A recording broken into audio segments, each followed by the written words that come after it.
And hello, everybody, and welcome to another episode of Fun in the Country Basement for this Sunday, January 12th, 2020, the first stream that we have done in this grand old year of 2020. And I think I did that intro right. Did that come together? You did. As long as it's been, I couldn't remember. But Walter, if you want to go ahead and do your intro. Hey everybody, I'm Walter. Those of you that haven't seen me, here I am. I have been absent almost completely from social media for the last month, but you can find me at Country 3D everywhere: YouTube, Instagram, Facebook. I don't really do a lot of any of that stuff, but that's where you can find me if you need to get me. I will start checking my Twitter now more since football season's over. So if you need to get in touch with me, that'd probably be the best way to do it. Christopher. Hello, everyone. Fun in the Country Basement has finally resumed for 2020. I have probably in 2020, I have done 2 live streams, 4 videos. I've been on YouTube more than probably I did in 2019. So yeah, I'm starting out really strong. I have done 5 live streams recently. So yeah, I haven't been anywhere. You've probably seen me recently. So hello, how's it been? Welcome to Sunday. Sundays are great. We lost Glenn. No, you didn't. I was making some adjustments, so Oh, I got you, Chris. I was gonna say this, man. Chris is a warrior. I mean, he's been like live every day like this year so far. Whew. Yeah. I think the first 5 days of the year, I either had a video or a live stream or both. Yeah. Well, that's because he knew that you and I weren't doing anything, Walter. So he's like, "Oh, I'm going to take advantage of the competition being out of the way." And no, I'm gonna kick it into high gear and get out front first. I think that $4,000 printer had him locked up there for a bit. I was a little itchy, sitting over there in the box. Oh, God. And play desk coming here. Andrew South come in with Walter. You're looking younger than Glenn. First old joke of the year. No, we actually kind of made one before. Yeah, we did. We started. So all right, first live old joke of the year. There we go. I will tell you, Andrew S. I'm friends with Andrew on Facebook, and Andrew's a heavy metal guy. I'll tell you right now. Okay, you see his pictures. The thought in your mind of what Andrew looks like is not what he looks like on Facebook. It's not what he looks like in his pictures. I showed my wife the other day, and she goes, "I'd have never thunk it." And I mean, not that he's a bad looking fella, but he's got Chris Riley hair that he lets down, and yeah, I mean, it just, dude, I was like, sweet. That was not my picture in my head when we were corresponding on YouTube. And I don't know if you guys do that, but in your mind, you have this picture of what these people look like. I know you do. Yep. And I like to build imaginary, my images. Yeah, but then when you meet them, you're like, okay, didn't see that come in, or hey, you're about what I thought, Yep. But yeah, Andrew S is a great guy. Bunch of people in here. And for the record, no, Walter's still older than me. I am not gonna lie. I'm gonna tell you right now. This the start of 2020. I'm not gonna lie. I am older than Glenn. I am. I'm 3 months older than Glenn, and I will proudly say that. Sean Butler, Andrew found all the hair Glenn lost. Oh, Chris is calling me out for being too skinny. Chris Lane. Go ahead, Chris. You want to? All right, I got nothing. Oh, well, you're just sitting there waving your hands like you got something to say, man. Well, I'm in a good mood. What can I say? I don't know why particularly, but yeah, because I stayed up till 2:00 in the morning last night fixing printer issues, and it's kind of cold down here. But I got up bright and early, 7 something, and started fixing them again. So I'm not sure why I'm in a great mood, but I am. Well, I will tell you, you can borrow some of the heat that we're having because it's January the 12th and it's 80 degrees outside and as humid as all get. Matter of fact, the trees are still dripping. It's been not raining all day, and the stuff did not dry off of the palm trees out there. They're still dripping water off of them. It's how humid it is in the air right now. Give me just a second, guys. I'll be right back. Okay. Yeah, if we could go halvesies on some of that heat, I'll trade you. That would be fantastic. I would take 50 all day. Yeah, I got to do this, man. I got to stand up for everybody because everybody's woo! I will say I stepped on the scale this morning at 217 pounds. Nice. Yes, I am absolutely loving it. Still got a few to go. So we'll get there. But what projects you got coming up? Because I know you're working on the tool changer and you're getting that all lined out. And I don't think you've done a new live stream since we talked last the other day, have you? No, I haven't. Yeah, I knew I hadn't seen it.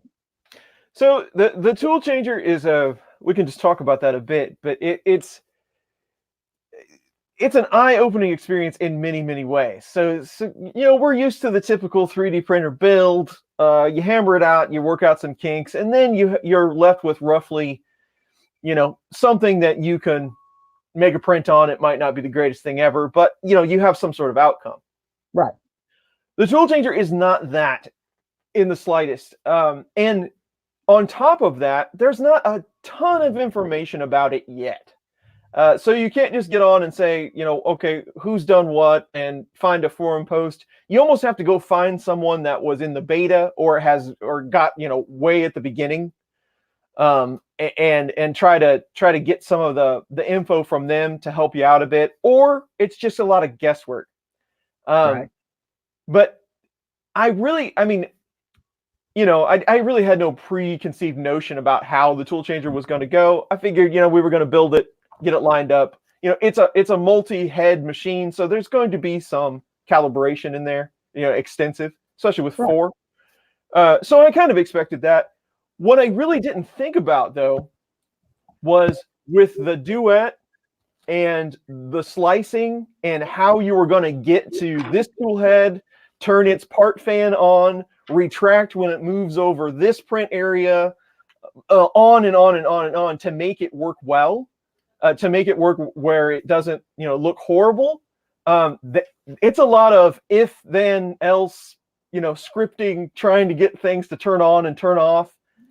It's very involved. I'm going to end up with some serious documentation after this is all over. I got to start commenting my code. So, well, and the thing is, though, and you're one that will do that stuff. But if other people had done that exact same thing, it would have made it a lot easier for you, I'm sure. Yeah, and as I'm posting on Twitter and trying to get some of this information that what I'm going through out there are people coming up with, hey, here's all my duet files, or things like that. So that's definitely going to help. But we really don't have one location. There is an E3D forum that has a couple of posts on it about the tool changer, but mostly it's it's a lot of, hey, this doesn't work and this doesn't work, or I'm switching to direct drive, or I'm putting a Hemera on it, or what they've done. Nothing like, hey, this is how you get it running. Right. So we're definitely going to evolve there, for sure. We got to get a lot more information out there. But again, there's not a ton of people that have them. So yeah, Gadget Angel's got a good thing there. I mean, you could either start a GitHub project or just start a wiki. I mean, yeah, a wiki knowledge base would probably be fantastic for that thing. Yeah, and I haven't searched at length for a lot of information. E3D has some stuff out there, but it's definitely going to grow, and that's hopefully I can help get it that way. The biggest thing I'm interested in a tool changer, I do want it to get. I want to get up printing well, and have it, represent a 3D printing machine. But I really want to get into designing different tools. That would be awesome to do all these different things, like a pizza printer. Exactly. I've heard make a cup of coffee, which it's just, if you don't put anything in your coffee, normal coffee, it's really not that difficult, right? Right. Yeah, but you can have a head for cream and head for sugar. Yeah, pizza was definitely one. I wanted to take the cheese crackers to the next level, so you could get a piece of salami or something on it as well. Move it around. It would lay the crackers down before it cheesed them. Think important things. It has to slice the salami. You have to tell it how thick you want it. Exactly. Very important tasks that need to be in my life. You could have different cheeses. Well, and I was telling Glenn about the two printers that I told you about the other day that I came home with from Arizona with, and I'm looking forward to the Hypercube build, but I've got to save up because I want to put a duet on it. It comes with a little ramps board and at a 500 by 500 cube. I don't really trust it to a ramps board. Not only that, I had to go ahead and get a new SSD for it and stuff like that. But I'm gonna need some help with that Ender 3 because he pretty much just snatched everything off of it. But I want to go back with the right stuff, not just what was on it. Yeah. So. I'm still kind of walking through my Ender 3 project. I kind of late last year I kind of set out to go through an Ender 3 from a beginner, out of the box to what you should do to make it a little better. But Right.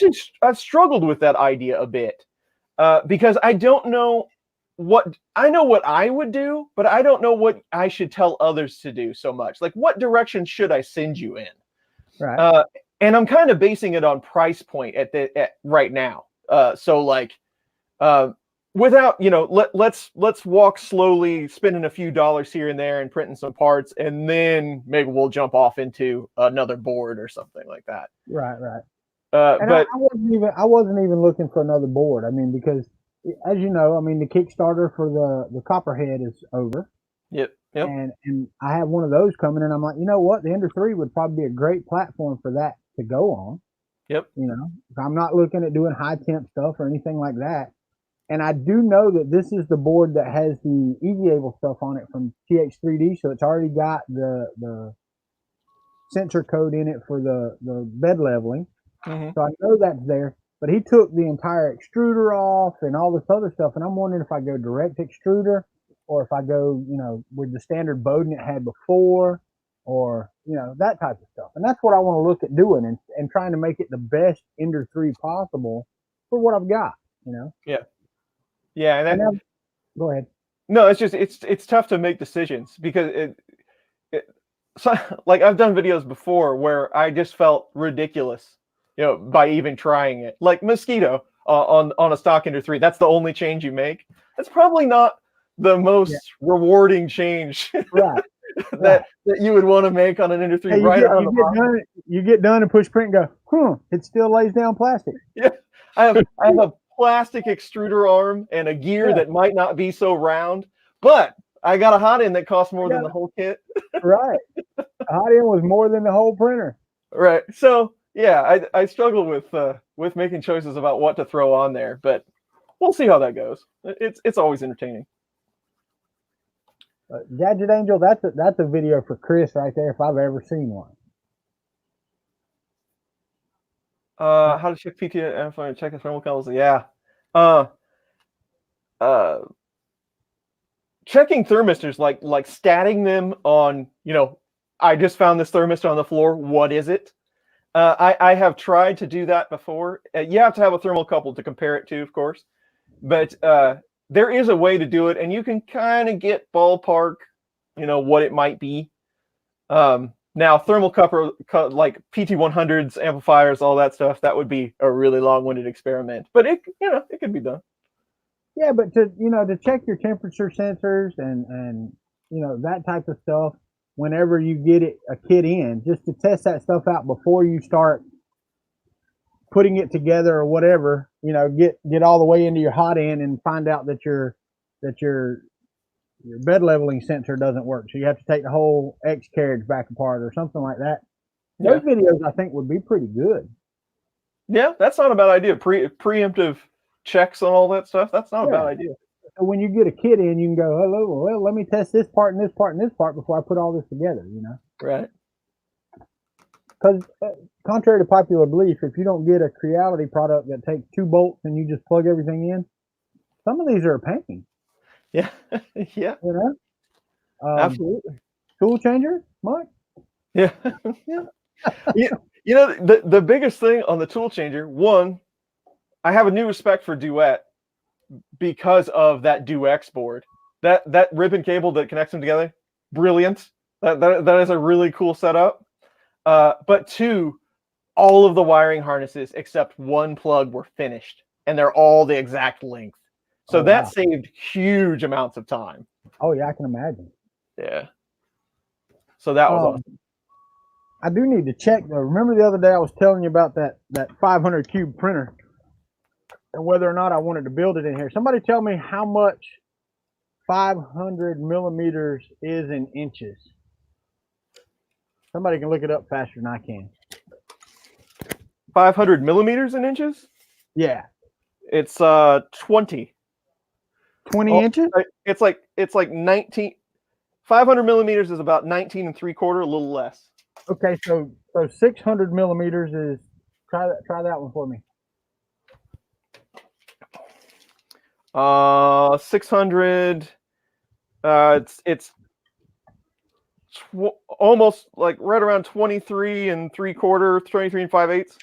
Okay, well I'm adding 10 centimeters. It may be more than that, but if you're telling me that the door on this camper is 28 inches wide, so that printer should go in and out the door. Yeah. All right. I mean, yeah, I'm sure it's not 5 inches wider than the bed plate. Yeah, You know, if it's a cube, yeah. Even if it is, that's 24 inches according to you. 19 inches or 20 inches is. Yeah, you should be all right. Still have room to spare. Because I really was worried about building it in here and not being able to get it out and take it anywhere. Yeah. No, I don't want to get off the topic of 3D printing, because that's kind of what we do here. But I'm super impressed with a repair that I made yesterday. What did you do?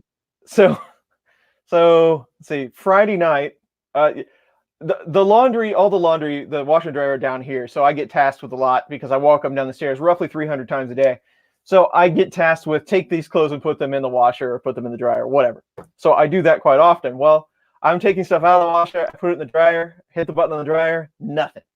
So the lights come on, I hear a relay click, but then error codes, right? So I'm like, great. So Saturday I got up, I'm like, well, I'm gonna take apart the dryer. Let's see what's inside here. And and I got in there and I was checking like the thermal sensor and making sure the thermal fuse and all that stuff, make sure it was okay, and they were. So I pulled the electronics board out, and I just so happened to pull it out and flip it over. Did we lose Glenn? Yeah, I guess we lost him. Okay. Anyway, but I pulled it out and I flipped it over, and one of the solder joints has completely exploded.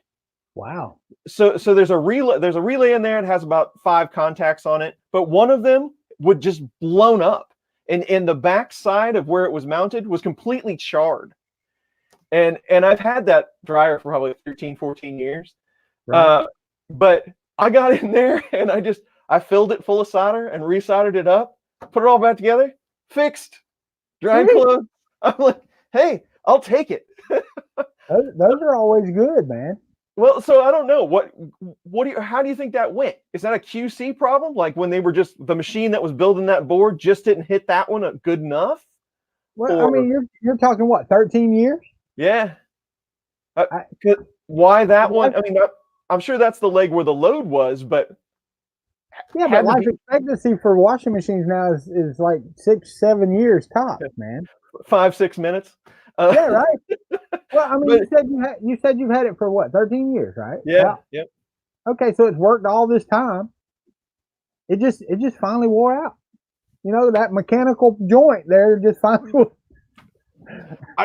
I guess. I mean, that's only when they were banking it or whatever they did when they were flowing that board, that just wasn't good on that spot. I don't know. But, yeah, no doubt. But there you go. But save me $700. Hey, I'm all for that, man. I have fixed so many washers and dryers. My first one back in, I guess this was 96. I'd never taken a washing machine apart.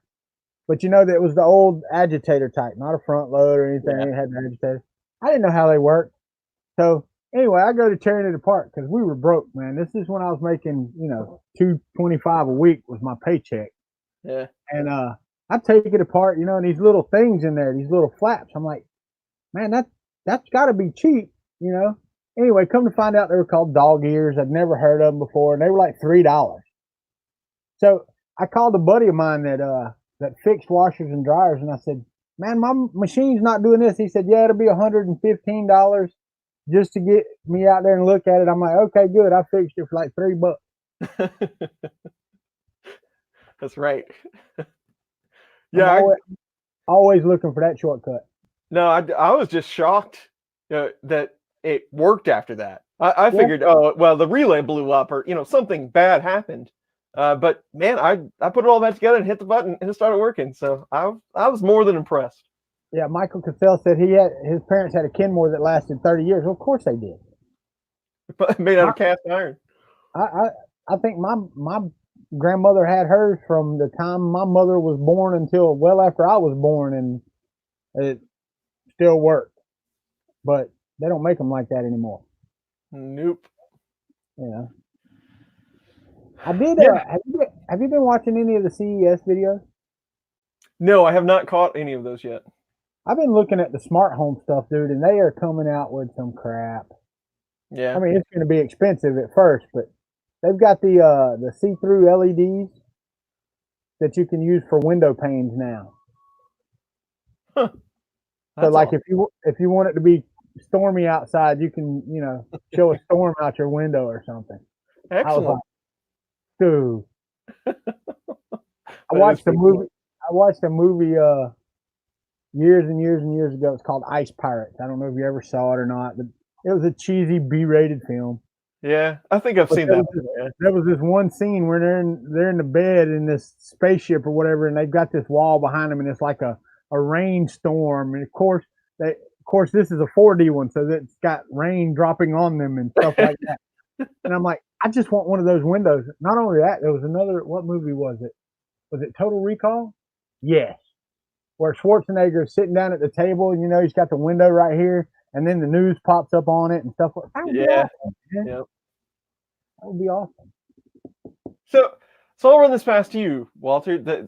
So I've been working with someone here in the chat, and forgive me, you scrolled by and I don't know your first name because I work Brian. Okay, so I work with right now. If you saw my email box, I have about 20 different people that I'm working an issue with currently via email. But Brian, when he's got a BL Touch, and when he sets to a negative 2.18 offset, nothing sticks to the bed. But then when he goes to negative 2.19, it welds itself and he can't get it off. And my first inkling was to turn on baby stepping and try to grind through it, just tap it in and see what's actually happening. But he says he's tried that, and I have no idea what kind of bug or what kind of issue would cause something like that. Well, and I don't either. It goes out to 4 decimal places, right? Yeah, I mean, you could keep extending it, but I wouldn't think 100th would tip it off like that. You think so? Yeah, I've had to do that in my duet. Now is he running a duet? I'm not sure. Okay, but in my duet, I know that if I put mine at like 2.1805, it works, and if I put it at 2.18, it don't. It's crazy, and that's on my little monster now. So that you take that as you want to because of the problems I've had. But I do know that I've had to do that, and Steven's right too. The E-steps may be off, but yeah, that could do it, I guess. But if it's just raising it too high for it to stick at all, and it's not filament extruder related or heat related, then I mean I would just try baby stepping it down by 0.0005 at a time. Try that. And if that don't work, I'd get a new BL Touch because something's wrong. Yeah, I don't know. like I said, out at that, that much drastic of a change at, a hundredth or whatever. I would, because it sounds like he's going from nothing to all like instantly, but I don't know. That's a really weird issue. I've never seen it before. Michael Fox, since I don't go party, I have no idea, bro. Hey, look who tried to join us with his broke down PC. What happened? I'm completely. Can you guys hear me? Yep. Yeah, we can hear you. I am completely and thoroughly over this. I've decided that I'm giving up on YouTube. I just can't take it any longer. So I didn't preface this this stream. I told Walter about it. I should have told everybody about it, but so about a week ago, this machine started acting up again. I'm on my laptop now, but my studio machine that I don't do anything on but YouTube. I don't play games on it. I don't install anything on it that I don't absolutely critically have to need. And, for some reason, it's now started to throw these blue screens of death. That's all the volume I got, Scott. I'm sorry, I can't boost it up anymore. But yeah, it threw up a blue screen of death about a week ago. I had to force uninstall the latest Windows update to get it to boot, and it's still doing it. So it just did it right in the middle. And it happened right, Chris, right when you said not to get off a track of 3D printing because that's what we do. And then poof, I was gone. So that was my fault. Sorry about that.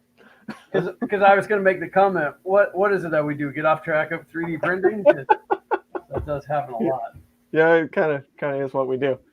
No, that the computer issues are the worst. I was plagued with them there for like 6 or 8 months. I would get miscellaneous crashes, and I finally went up to a larger power supply, and I haven't had any more of those crashes. But it's every day's a new day.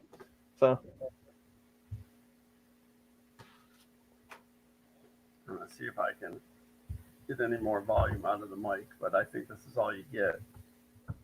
What I don't know what that means, Carrie Pearson, AATW Walter. I don't know what that means. I'm not hip to the lingo. I don't know any of the cool acronyms. Yeah, and I'm sure it is some type of acronym, but I don't get it. It'll probably hit me right after they tell me what it is. But Glenn, you would be proud. We stayed pretty much on 3D printing except for Chris and his incredible luck about fixing. Oh, Airborne all the way! Hoorah! I actually ordered off of Amazon my Airborne and Air Assault stickers and my Combat Infantryman's badge for the back of my truck today, Carrie. They'll be in tomorrow. But thank you. When we're on YouTube about 3D printing, I probably would have caught that if we were at a VFW meeting or something. But Chris was telling us about his washing machine that he fixed. Yep. So we did get off a little bit. Is this audio level better? That sounds good to me. But it sounds to me like you're coming through a different microphone than the one that's in front of your face. Coming through this one right here. I understand that. It just sounds like you're further away from that microphone than what it looks on screen. Oh, well, let me try this. Can you still hear me? Yeah, we can hear you. Okay, well, then I am coming through a different microphone. I must be coming through this one up here. I guess. Yeah, that's what it sounds like. I don't know if Chris has that same sound on his end, but it sounds like you're 4 or 5 feet from the microphone, not the one right by your face. It's a little distant. Is this better? Yeah, that's better. Well, the audio part. I'll just do the whole stream like this. Just do it. Just do it. We love counting your nose hairs.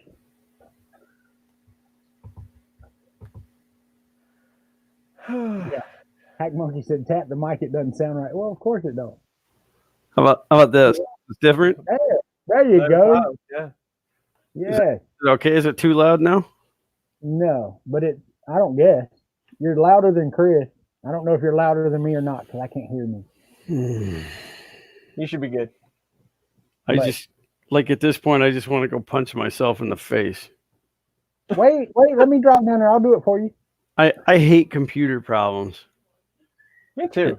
You know, like it's like the mechanic drives the worst car, the plumber's dishwasher's broken at home. You know, like Absolutely. I don't want to fix my own crap. I'm gonna call the Geek Squad in to fix my computer. Now, 3D Print Viking says now we just need better audio from Walter. Is my audio low? Well, it seems all right to me. Like I can See? turn on the. Is it on your hat? No, it's actually on my shirt pocket. It- Right there. it- Oh, it's- that sounded way better. it sounds a little muted, but it's because it's on your shirt pocket. Okay, hold on. Let me try this. How about now? Is that better? It's louder. Is it louder? Or is it just not good or what? It's just a little muffled because it's so far away from you. But Oh. I think it's fine. Away from you. I sing in that same thing. I sing that same thing. We're old, Glenn. Here, I can't here, turn my head away from the mic when I cough either.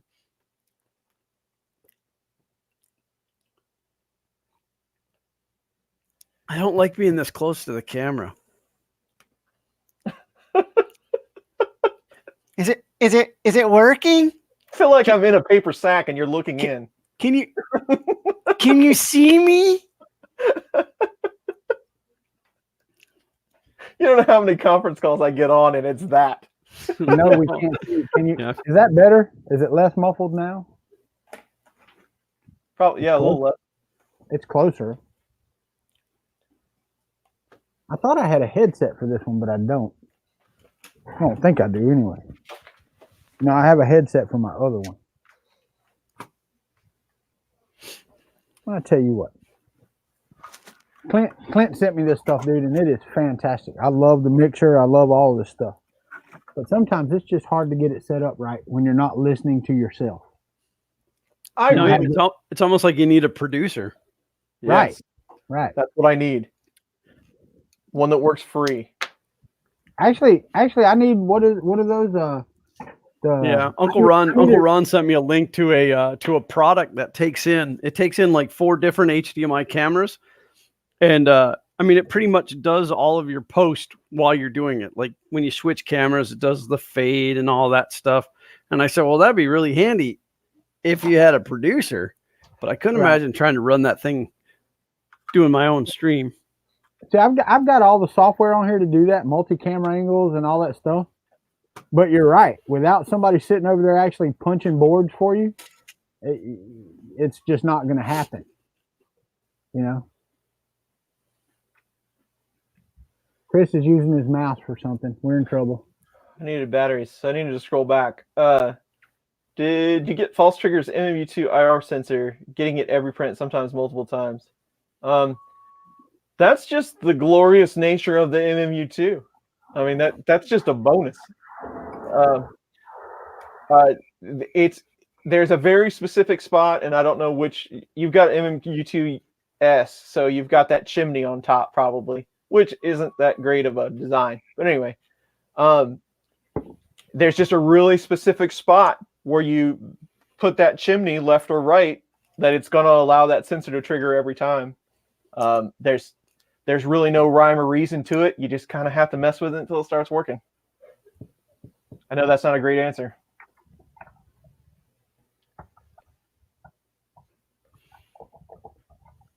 Well, I was working on a 3D printing problem, and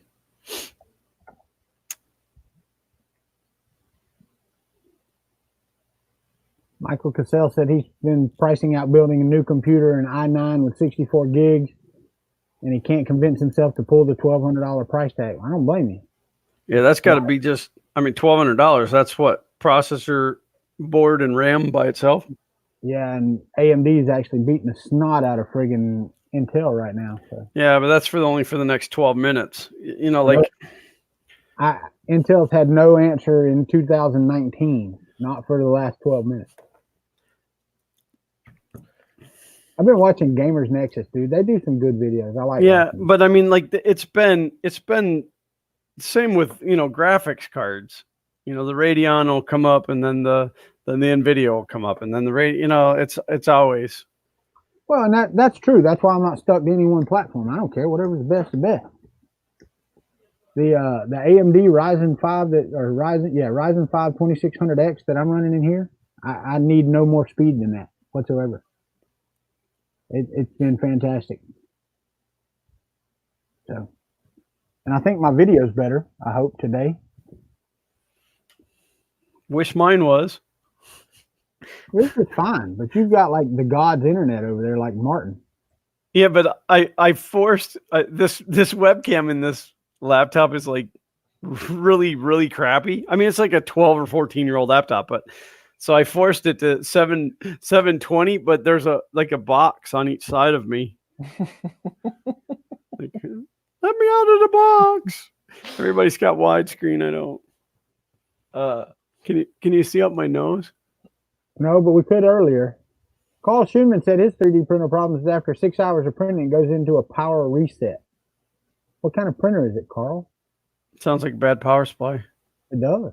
Like it's heating up after 6 hours and just shutting off. Yeah, like it's going into overload. Put a cardboard box over it and then wrap a comforter around that and see if it goes down to 3 hours. There you go. I find if you hook a wire from the red wire to the black wire, it'll cut it down to almost like 0. Well, you can if it has a fan on it, just reach in there with some pliers and pull some of the fans off. It's a Mark 3S. Oh. Power reset, huh? Incoming call from 305 514. How's the tool changer going? Tony Ryan, it worked that time. Sergio, what do you got? What do you got that you're asking? I've been babying this one for a long time. It's like this thick and it weighs like 42 pounds. Oh, look, startup repair couldn't repair your PC. What a shock. Yeah, yes, it would be nice to have a dedicated each one of those heads. The tool changer is working, but there's still a lot of tuning to do. So I need some extra time to get all that done. But having a head for each one, so you got PLA, PETG, TPU on each head, that would be really cool if I came up with some sort of drying / storage / isolation something, Right. Because TPU lasts about, depending on the TPU, lasts about 3 seconds in the open air. But if you want it to print where, you can actually tell what it printed. But that would be like Ultimaker does it. They got that deal that they set underneath it, the box. I don't know if it has active dehumidifiers or something. I don't know, but yeah, it's a heated box actually, I believe, Chris. Yeah. So yeah, that would be really cool if I could figure something out like that. The tool changer, that's another issue with the tool changer. Not so much of an issue as an opportunity, but it weighs 68 pounds. So you kind of got to be careful where you set it. Yeah. I don't think I'd put it on a lac table. Let's put it that way. OneRaz asks, is there a way to reinstall Boot Manager onto a hard drive so the laptop will see it and install Windows? Question, OneRaz, where did the hard drive come from? Because I've never had to put a bootloader on a hard drive. Not for the BIOS to see it. But I have some server hard drives that are made by Western Digital, and they were on one of those boards that you plug all your hard drives into in a server, and it writes to them and they lock. If you don't unlock them from that board, they are useless after the fact. So, from a RAID controller? Yeah, from a RAID controller. But it's only the Western Digital ones. All the other ones I have, the Samsungs, the Hitachis, all of those work great. What are you laughing at? Robbie Mac, maybe pick up a couple more filler dries at Murph this year. Yeah. I don't think they'll be coming back to Murph this year. They were supposed to come to Earth. I was waiting. I was ready. I was so ready. Carl, it was time for my close-up. To give you a close-up. Hey, Near Ease, I was over close to you, man. We drove through New Mexico a week ago. I didn't even stop in New Mexico. I was there 2 hours, and that was it. Went straight across it. Didn't even get, I don't even think I got gas in New Mexico. I didn't. I did not get gas in New Mexico. Well, then you didn't eat the right food. No, we didn't stop in New Mexico, so I couldn't get the right gas in New Mexico. Come on. That was a fart joke. I know what it was. You're Xander's dad, remember?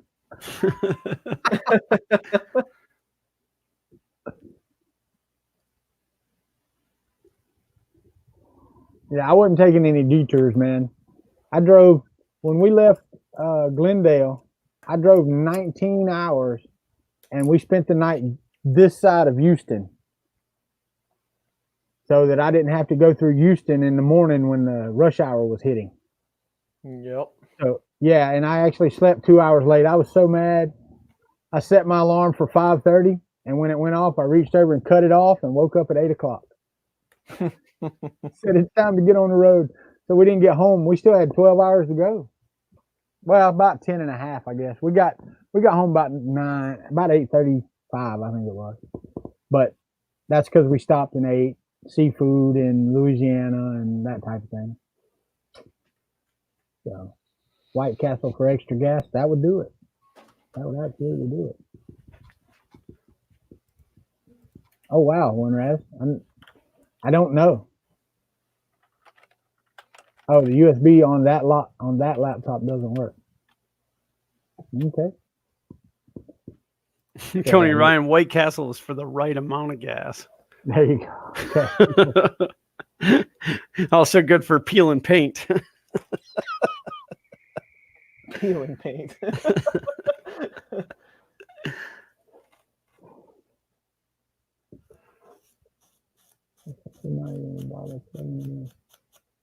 I don't know. I got to go check my Powerball tickets. I might be a millionaire sitting here today.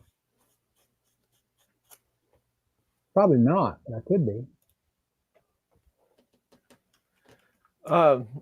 Something I got for Christmas. Well, I requested them for Christmas, so it wasn't like it was expected. Was a set of ignition wrenches that are metric. So, when's the last time you saw a set of ignition wrenches? I have a couple sets.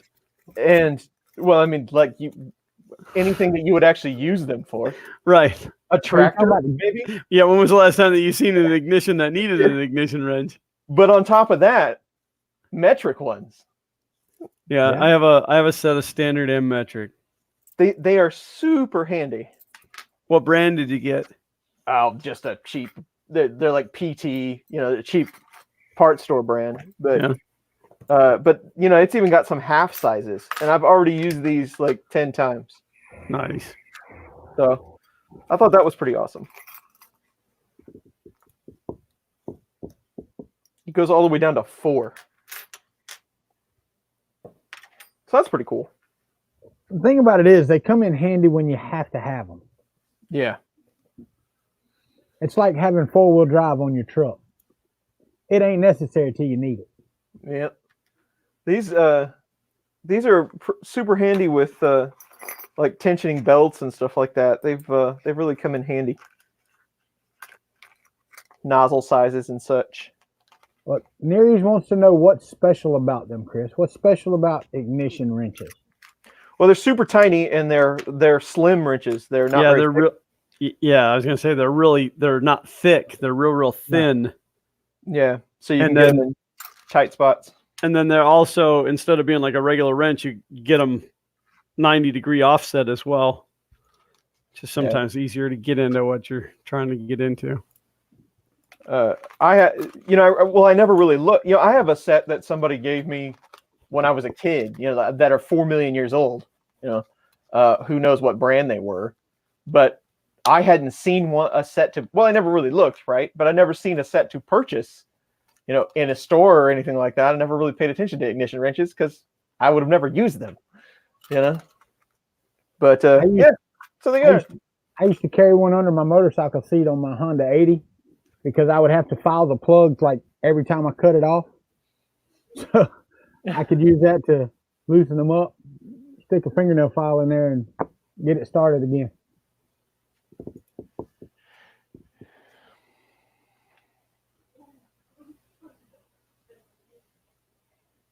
Xander to make sense. There you go, Hack Monkey. That's right.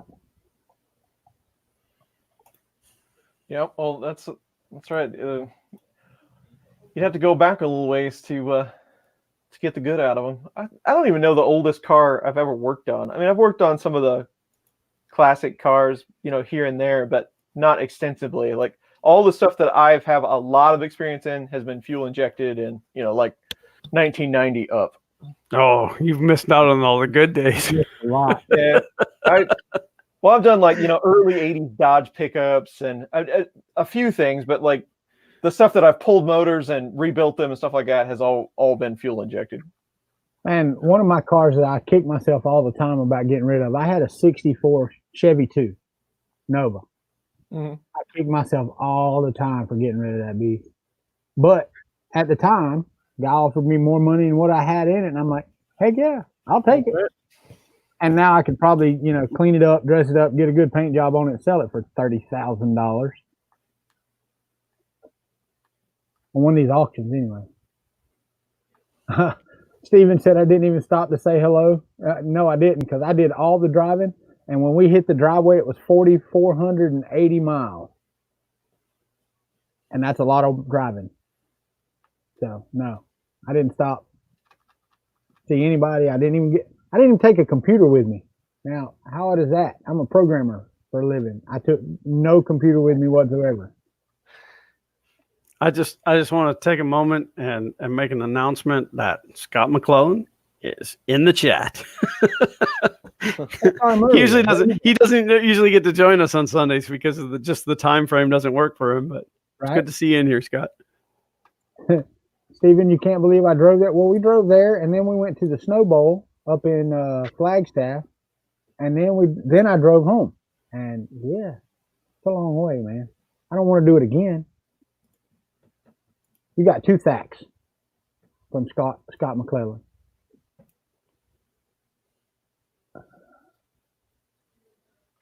There he goes. Now he got it right. Took him a second. Typing's hard. I think it's because his times are off. He's here watching us. He's not supposed to be, so his typing wasn't that great.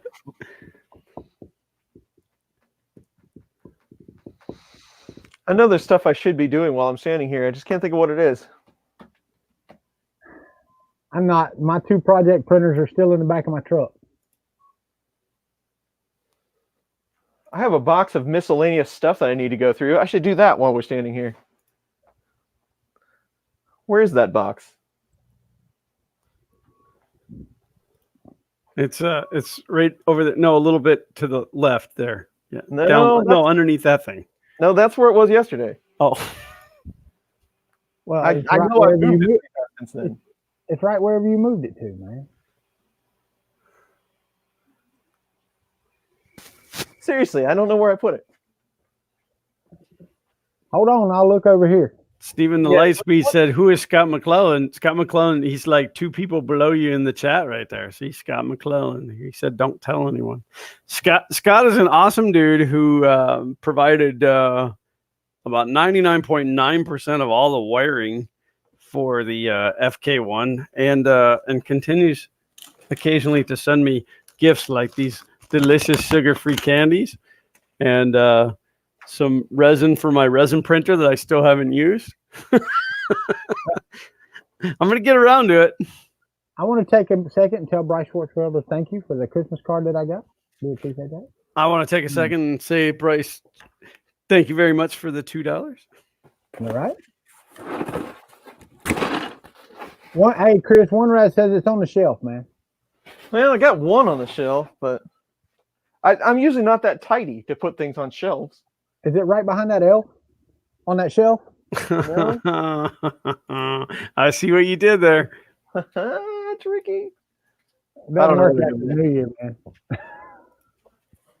Here's some stuff I could go through, but that's not the box I was thinking of.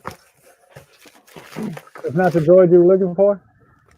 This is not the droid I'm looking for. I did find a whole bag of PETG pellets. So, that's important. Yeah, I should get like a Bic lighter and a straw and try to make my own filament with it. No, you can't do that. You have to use a propane torch. Propane. Well, I figure I could just run it backwards through a hot end and that would work, right? Oh, see, now you should have kept that fillet dry. You can run it backwards through a. Wait, you got to do a video on that. Wait, so I'm going to need a couple of things. I'm going to need a hot end, a vacuum cleaner, a propane torch, and a rubber chicken. Or you could just film it extruding and then run the film backwards. So yeah, these are real important. I'll get around to using that someday. I was just thinking to myself, man, I wish I had a bag of PETG pellets. Well, I'll mail it to you. No, what would you do? Why would you have those? I don't know, but I have them. Man, you was thinking about doing one of those vacuum systems they had on the Part Daddy. That would be pretty sweet. That would just take pellets and make your PETG or whatever right then and there. I got a 120 volt van. I don't know what I'm going to put that on, but it works. What is it? 120 volt fan. Oh. So yeah, there's that. I have one of these block wrenches. I've never used it. It's been in this box forever, but it might work. It's a what? Bryce, my mailing information is in the description of every video I've ever made. Just saying. It's one of those 3D printed wrenches that you can hold the heat block with while you take the nozzle off. Oh yeah. You got to buy the metal parts and then you print the rest of it. Yeah. Okay. Because pliers won't work? I just use my fingers. Yeah. No, you don't. Quit lying. Lick up and pinch it. Real man can handle the heat.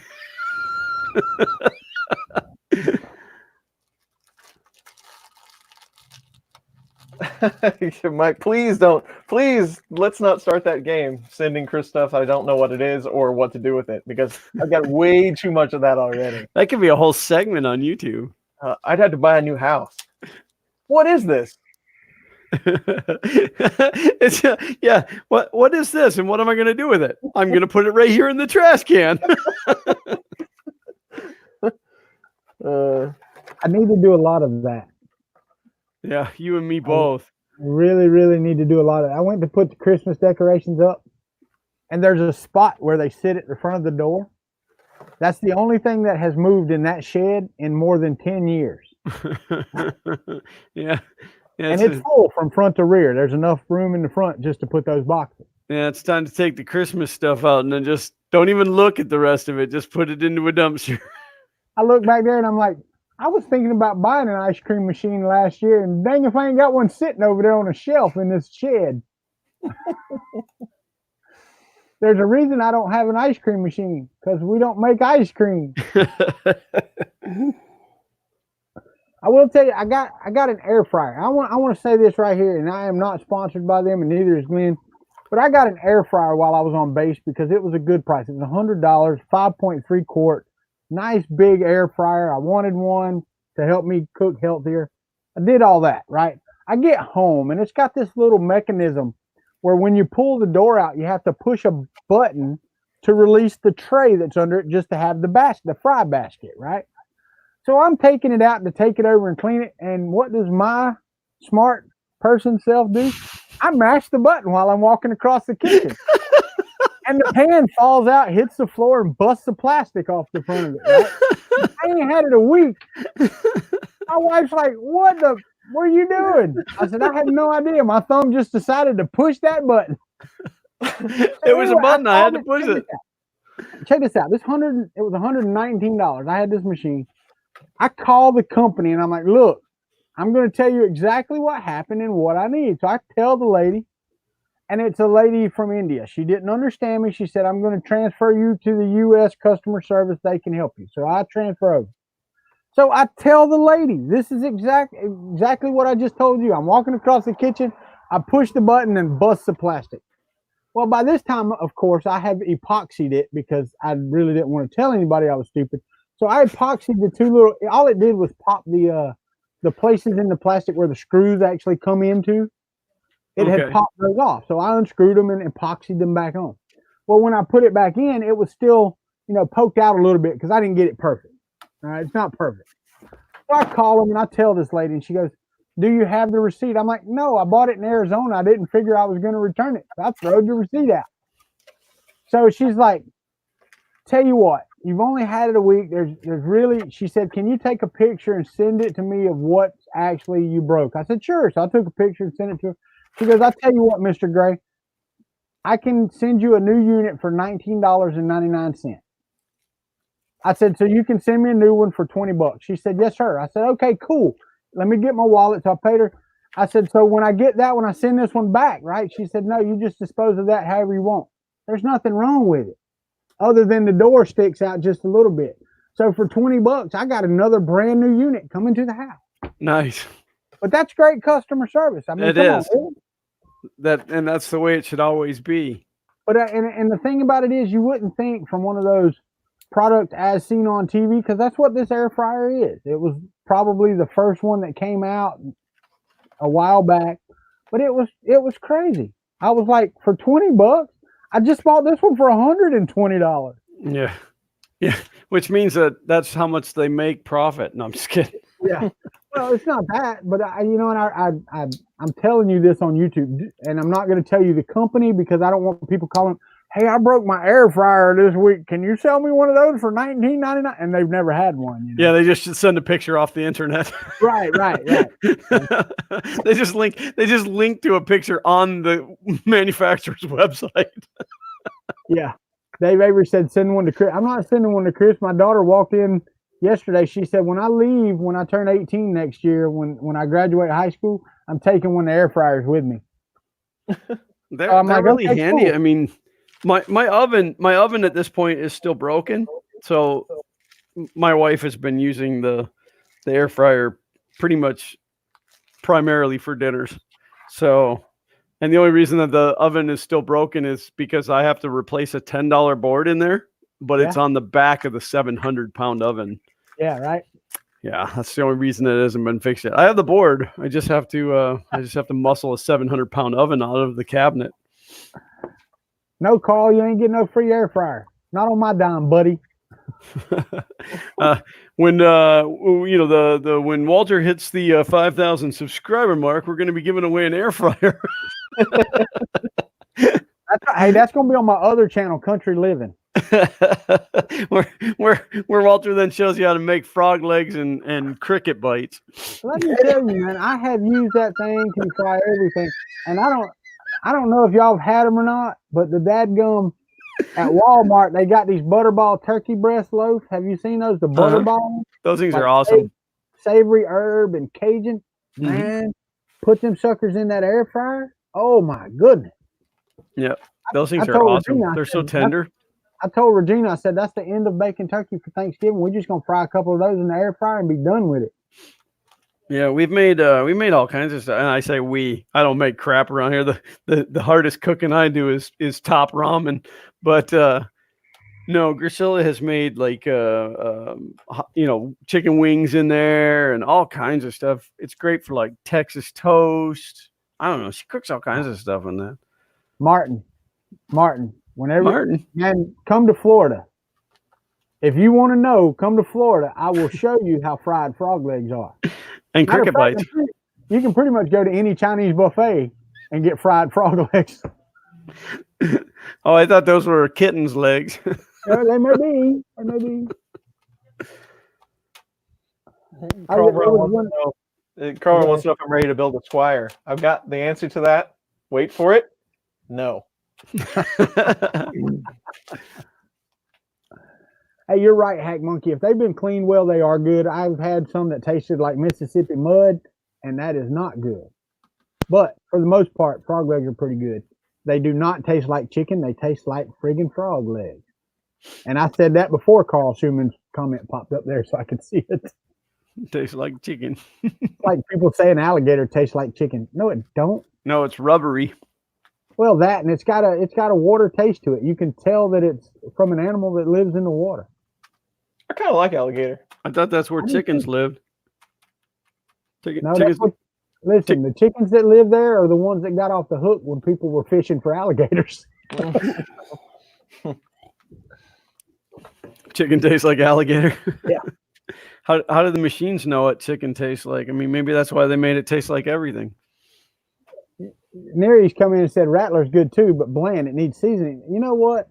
The only problem with rattlesnake that I have is there's too many damn bones in it, and it takes too much to eat it.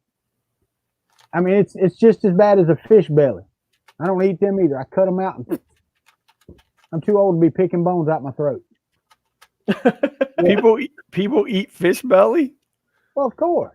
When you clean a fish, you don't always cut the belly off. You might fry that whole brim whole. But when we do, I reach down and grab the belly and say, "Here, baby," because Regina likes picking the bone. She likes that meat better. I don't eat fish anyway. I don't like fish. Oh, something wrong with you. I knew it. Well, there's a lot of things wrong with me. I mean, if that's where you want to start, we can start there. But and see that should make Scott upset, because that's what he does for a living is manages seafood distribution. oh no, I like seafood. Like I'll eat crab, lobster, just nothing with a fishy taste. You don't eat grouper or redfish or any of that. No, I'll eat like a tuna steak if it's cooked right, and catfish if it's cooked right. But otherwise, I don't do fish. I'll put a redfish on the grill, make you wish you'd ate them all these years. Yeah, no, I haven't eaten fish since. I mean, I've tried it through the years. I try it about every 6 months just to see if my tastes have changed.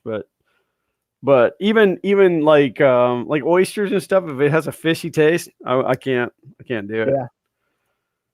No, I'm all about eating the cow. Yeah, no, there you go, Nery's. I'll eat. It don't matter to me. Fish is fish, except for trout. That and white crappie, I don't like them either. What are you, racist? You against the white crappies? Black crappie's fine. Speckled perch, man, I'll eat them all day. But the white ones, they feel like they're rotten as soon as you start taking them out of the water. They fall apart. Their lips will fall off. I mean, it's just nasty. Like zombies? Yeah, I'm telling you, something wrong with them. And you can get speckled trout. They got worms in them. I don't eat them either. So how many days away are we from Murph? Less than 90, right? Oh, No. Oh, It's not less than 90 days, is it? It's April 1st or something, isn't it? I don't know the date. yeah, it is. It's only like 90 days out. Thanks for that, Chris. You're welcome. Jerk. 82. There you go. See? Oh man, I'm taking you out of the chat. You're out of here, buddy. April 3rd through the 5th. Thursday. Yep. I mean, I guess it's too close for us to start talking about what's going to happen with Murph. No. But I do have a question though, because I'm not planning on taking anything at all. Lynn, were you planning on taking anything to Murph? No, I'm not. I'm not getting a sponsor table. I'm not. I'm just going to show. It's going to be Xander and I. Zach can't go because he's got that stupid testing at school. So him and Grisilla will be staying home. It'll be just Xander and I coming in. But I'm just gonna go and hang out and like talk to people and stuff. I don't want any responsibility at all for this one. Well, and that's why I wanted to bring it up, because Chris was talking about bringing quite a few things. So I mean, and he likes to sponsor just the event anyway. because Right. YouTube pays him a big paycheck every month. You know, and all them subscribers. Yeah, That's perfect. That's a table I can sit down at when I'm tired. Right. Not that I wouldn't just go sit down at anybody's table I felt like, because I'm the fun king. Well, I'm just saying we're not doing a fun in the country basement table this year. Is that right? That's correct. Yeah, I wasn't planning on it, but I mean, are you going to have a table, Chris? Yes. I am this year again. I am a sponsor of Murph 2020. Same as last year. I will have a table. It will probably be completely full of stuff because I am going to drive this year. So this is the first time I'm ever going to bring stuff to a show. Right. So I'm going to bring as much stuff as I can cram in, and we'll stand around and look at it. Excellent. There you go. It'll be Chris's basement with country fun guests. That's right. There you go. Well, just anything I want to bring, I'm going to ship to Chris. Country fun goodness. Yeah. I'm going to ship Chris my luggage, so I don't have to pay to put it on the airplane. I don't think my wife is going to go because she wants to save all her time to go to Alaska once my kids move up there. So she won't be going to Murph or Earth this year, but I am still going to try to go. But I am driving as well. So Hey, look they fixed that. It doesn't put the highlighted text over the top of anybody's picture anymore. hey, nice. How about that? Isn't that fun? I thought that was pretty funny when John said there. I chase everybody out of Murph because I'm trying to hang out with them. Come on, man, be my friend. Thomas, yeah, I'm just bringing a car full of benchies. That's all I'm bringing. Yeah, I offered to swing by and pick Chris up on the way up there, but I think after Earth, he's done hanging out with me. So you're driving as well, Walter? I am driving. I'm not flying. I am not flying. See, I just so my issue is we have the two cars. We have the Flex, which is my wife's main mode of transportation, and we have my truck that gets 12 miles to the gallon if I'm nice to it. Open highway, I'd probably get 10. So I don't really want to drive that thing up, and I can't leave the wife without a car. So then I thought about renting something, but I think I'm just going to fly. I just drove to Arizona and back in my truck. Well, I mean, the biggest issue with my truck is I bought like the heaviest rear end. It's a 488 to 1 rear end ratio. Yeah. So that I would have the towing capacity. So like 65 miles an hour, it's doing like 3,800 RPMs on a diesel. We use 253 point something gallons of gas, doorstep to doorstep. That's crazy. It's still cheaper than flying. Yeah. Even with the 2 hotels, because there was 4 of us that rode in my truck, so it was still cheaper than flying. I don't know. I'm still kicking it around, but one of my major goals for 2020 is to fly a whole lot less than I did in 19. So anything under 20 flights, I'll be happy with, because I'm really sick of being on a plane.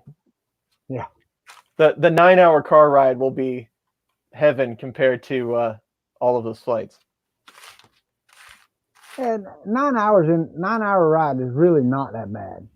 Nah, you start out early. It's not bad at all. I'm hoping, if everything goes smooth, I'm hoping, I can just start out super early Friday and get in there right around time to set up Friday afternoon. So, yeah. Well, I'm not planning on bringing anything but a suitcase and me. I've got to get a bunch of new shirts. All my Gator shirts are all 2X, and I can't. They're too big. My wife said that I got to get some new ones. Neres, what kind of gas mileage does that bus get? He said 360 to 380 gallons in a bus for his trip. Yeah, well, I mean, from Pennsylvania to New Mexico? That's a jump. I thought maybe he was talking about from New Mexico to Murph. No, when he moved from when he moved across the country, yeah. Plus, he had a truck behind him, which was another couple hundred gallons. So, I don't know. I was gonna try to, I was gonna get a table and I was gonna bring the FK1 and but I just can't. I would have to rent something for sure then. So I just don't think shipping that thing is going to be an option. Michael Cassell, I don't think many people at Murph would appreciate that if all I brought was a toothbrush. Well, all right, a toothbrush and a Speedo. I don't think very many people would appreciate that either. Chris, there's your picture. There's your picture. It's in your mind. Yeah. Sit and kick that one around mentally for a while. Nope, block that one out. Yeah, just was over there going, "Oh my god!" That part of my brain is now cauterized.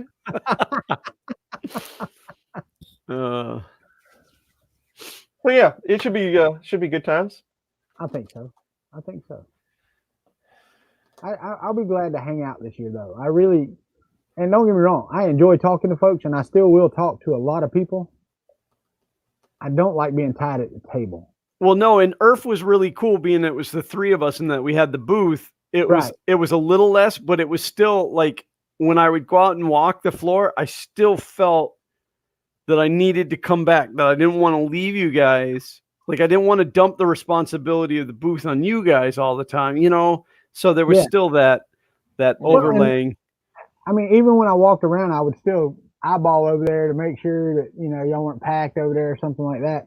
So it wasn't that you weren't away from the table, right? Yeah, it'll be nice to just be, and it's not like my kid hangs out with me anyway. So to have a fun a Fun King 3D booth, I'd be by myself because my kid doesn't like me anymore. I'm not planning on doing interviews this year. If Chris wants to do interviews and I can be his cameraman again, I might do that. But I'm not shooting videos. I'm not interviewing folks. So. Well, as much as I like giving stuff away and doing the scavenger hunts and things like that, that's really what ties you to the table, is dealing with all of that. For Murph, one, I'm interested to see what the new layout's going to be like. We're supposed to be in a different building or whatever, how that's going to all play out. But two, right. I'm just going to bring printers. We'll set them on the table, and if something bad happens to them, then we'll just live with it. But at a place like Murph, you don't expect there to be an issue like that. So. Carl said, laying in the FK1 in nothing but a Speedo, that'd be the most action the FK1 has seen. I don't want the FK1 to see that kind of action. Nobody wants to see that kind of action. The FK1 actually got some mileage yesterday. I rolled it from where it was about 20 feet over to the other side of the bay where it is, and then I rolled it back. It is still in its crate in the garage. I know that I told this story, but I bought a table specifically for it, which is like a really nice it's a really nice lab table, and they're like super expensive, but I bought it at auction out of the University of Florida, and I had it in the back of the truck, and the way it's very modular. It's got a base, and then it's got two upright arms. I forgot I have a smaller camera now. It's got these two upright arms, and the desk actually locks on like adjustable shelves. And so like you can make it whatever height you want. Well, in my infinite wisdom, I didn't put my garage door up high enough. I have a 12-foot high garage door, but I only put it about halfway up, and I backed the truck in and caught the uprights on the garage door and bent the two uprights on the desk. Oh, wow. So, yeah, I've been dwelling on that for quite a few weeks now, but I finally yesterday took some time and I straightened the two uprights. I put them in the hydraulic press and bent them back the other way and stuff. And one of them, I had to put a little heat on it and it burned the paint. And I was going to touch up the paint. And I thought, nope, I'm going to leave that as a reminder of not to be an idiot the next time. I was going to use something a little harsher there, but I forgot family friendly. But the desk is finished. So now that the desk can come up here, I just got to move some stuff around, and then the desk can come up, and then the FK1 will come back up. So, but yeah, it was my own fault. I'm an idiot. And I'm backing in, and all of a sudden, I hear the garage door, and I'm like, what was that? And I'm like, no, and it just perfectly, because the desk was strapped into the truck, so it just bent those two uprights like. Oh. I have some good news. I've got 3 more bottles of this, and I'm done with the vape. Awesome. 3 more. I'm down to 3 bottles. Yeah, it's because now you got to be 21, right? Now you're not old enough to vape anymore. Since I make my own and buy the individual parts, and yeah, no, that's not it. And Regina's not quitting, so more power to her. But yeah, it's time for me. Hey, Paul Cumber, thank you for the Christmas card, buddy. Just turn it around and back it in again and straighten it out. There you go. Well, I was thankful because I only paid like $50 for the desk. I was thankful that the damage was done to the desk and not the $1,500 garage door or whatever that thing is. It's a big commercial roll-up door, and the bottom runner on it is a piece of like 3/16 angle iron. So the garage door handled it fine. It was just the desk, but really, even then, like, the side that was closest to the front of the truck bent the hardest because that's the part that touched the garage door. The other one was just residual. So the one bent back real easy. The other one, I had to split the 2 halves of the upright. And like I said, I pressed one out and the other one I had to heat up. But overall, it was fun to be back in the garage. But I have to say, 3D printing has made me very lazy, because like every project that I do now, like I'm like, I could just 3D print a part for this instead of just fixing it or whatever. I could just go, I could go spend a couple hours modeling this and printing it out instead of 15 minutes in here welding a bracket or whatever. And it's like, it's made me really lazy. When Chris was talking about fixing his washing machine and I told him about fixing mine, that would have been totally something I would have done with those little things. Because that's all they were, was little plastic fingers. And I could have printed those, and it wouldn't even, it would have cost me a little bit of time looking them up, because I'm sure somebody else would have had thought of them by then. Right. Yeah. Well, I totally get that whole thing, though, about 3D printing, because not only now is it, well, I could just go 3D print one of these brackets or whatever, but now it's like, well, I could print 5 of them, 1 out of each type of plastic, and see which one was stronger. That's the YouTube part of you there. So now nothing gets fixed. I could have just hammered a couple nails in it and called it good, but now I have to turn everything into a whole procedure. Yeah. Well, and then even so, like I'll think about something, and I'll be like, oh, I could go 3D print this piece. But then if you think about the time, all right, so 2 hours to model it and then like 8 hours on the printer to get it out. Or I could just cut one out of a block of wood or a piece of acrylic in like 15 minutes and the project's done. And but no, it's like, I always run to that machine. And I haven't decided if I'm going to finish the MPCNC. I'm looking at the ones from Open Builds, which are really nice if you haven't checked those out. But I'm afraid to have a CNC machine on the amount of stuff that I'm never going to do again unless it's on the, on the CNC machine. I did, Paul. I did a little trim job there. Nice work. My rule of thumb on my hair is if I get up in the morning and I have to like run water through my hair so it doesn't look like I just got up, then it's time for a haircut. Neres, I agree with you that doing it without the nicotine, there's nothing wrong with vaping if that's what you want to do. But I haven't had nicotine in mine this entire gallon of juice. So it's just a habit. And it's just putting liquid in my lungs that don't need to be there. So there is health benefits to just stopping, period. Even if I'm not vaping with nicotine. So sorry, I wanted to bring that up because that's why I'm stopping. It's not because I've been smoking it with nicotine or I'm still trying to get off a cigarette. There's been no nicotine in it for 3-4 months now. So it's just picking this up and sucking on it. I was going to ask you guys, and might as well do it while we're on the stream, but who is our new contact at IC3D?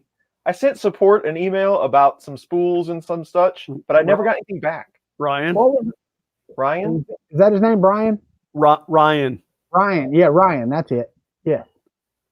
Okay. If Yeah, you need his and then- email, if and you then- need his email, Chris, I can get it to you. Okay. Yeah, and Maria was the other one. Well, Ryan though, they promoted him to Right. Ryan is the new Sean. Yeah. Gotcha. Okay. Yeah, I mean, I say that a little tongue in cheek. Nobody will ever be Sean. no. No, and Ryan will even tell you that.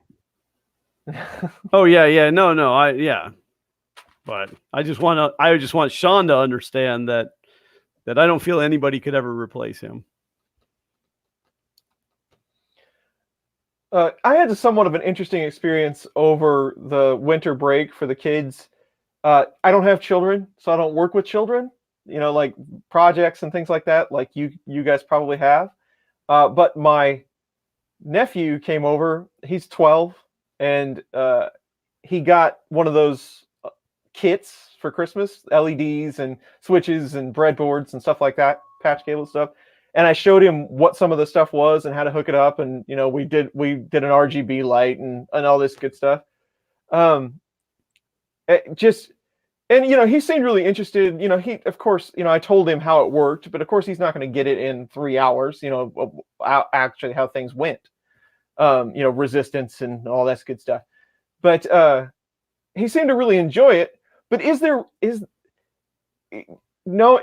guys having children, especially Xander's age, Zach's age, do they even allude to any of this kind of stuff in school? Because, we didn't really have any of that kind of stuff. No, dude, they don't even have like wood shop and stuff in school anymore.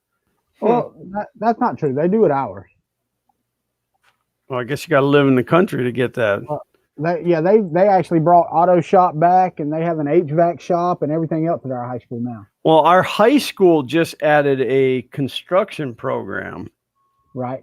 But like when I was in school, our middle school had a wood shop. Yeah. And you just you don't see that stuff, at 13 anymore. Yeah. And the problem is too, is a lot of the kids, they don't, if it isn't this, they don't care, Well, and I was trying to get our school 3D printers, right? Right. Well, I got one donated that I went and picked up in Gainesville, and I've been putting it together with the robotics club at the high school. They're putting it together. The school board said they can finish that one, but they can't keep it. And I've got one from TH3D. Why can't they keep it? Because it's not certified school, whatever. That has to be some certification they have to have. It's an ANET A8 plus. I get it, but still, I thought that only had to do with them buying it. I didn't realize that they can't even have it. They can't have it in the school because of some certification they have to go through. And if it's not certified, then they can't have it. It's just, I'm trying to get the one that I got from TH3D that's sitting right here in the box. I'm trying to get approval to even let them put it together, because I asked about that when they're all like, yeah, but then they checked on it and they're like, well, no, not really. You're not supposed to do that. So it's a robotics club. What else are they supposed to have? And there's always such a lack of funding for everything. And right. So I hate that, but that's there you go. Eggy the tech said certification insurance coverage is why. But I don't know. So yeah, we had auto shop. Our school district is a pretty large one, but when I was in high school, we had auto shop and we had auto body, and then we had wood shop, and then we had like this technology course, which the technology was, more computers and CAD and things like that. But if there wouldn't have been shop, I wouldn't have had anything to do. Because most of the time I didn't go to class. I went to shop and hey, do you need me to weld that? and I just hang out there, and nobody really asked any questions. But lunch and shop was really all I had. Yeah, my 11th grade year, I took auto mechanics 1 and 2. So first semester was 1, second semester was 2. my senior year, we had to go to the superintendent of the county to get permission to take 3 and 4 and 5 and 6, but we had to take 3 and 5 the first semester and 4 and 6 the second semester. So they had to approve us of taking 5 before 4. And, so it was my friend Mike and we were in auto mechanics 4 hours a day. So our first 2 periods was our English and history. And then we were in auto mechanics. Well, you're allowed a certain number of days to be late. So some days, because we'd always get to school like an hour before school started, and we would go in and start working on projects. And some days we were late to school, and then we would go down to the attendance office and check in. We were all covered in grease and stuff, and we're like, yeah, we broke down on the way here. Well, then we fixed the attendance lady's car one time. Never had another problem. I could be late any day that I wanted. It didn't matter.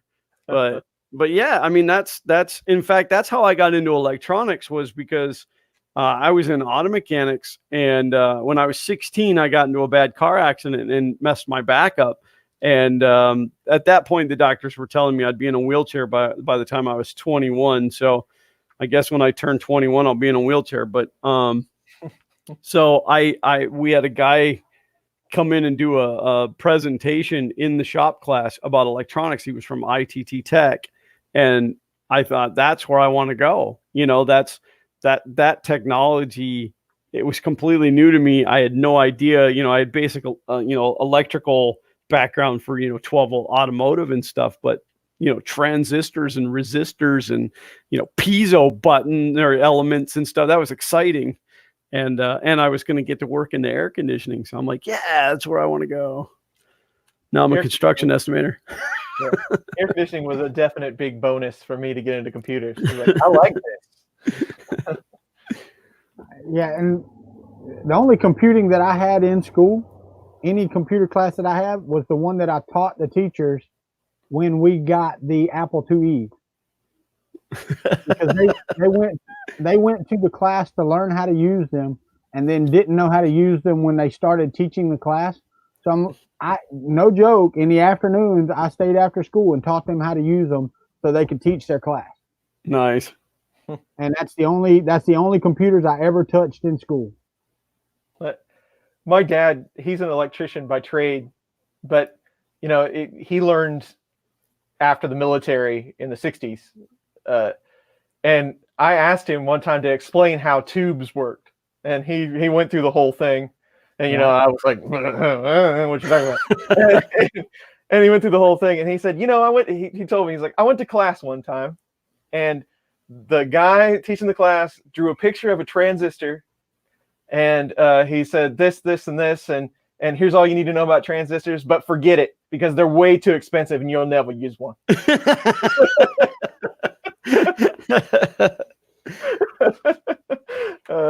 I love that story, but well, I mean, you think about when like my first TV that I ever had, like for me, my parents gave me it was a 13-inch black and white TV, and I always remembered that it had a label on the front that said solid state, and then it said on the back, it said no user serviceable parts inside. And as a kid, I was like 7 or 8, that I didn't understand, what they meant. What do you mean no user serviceable?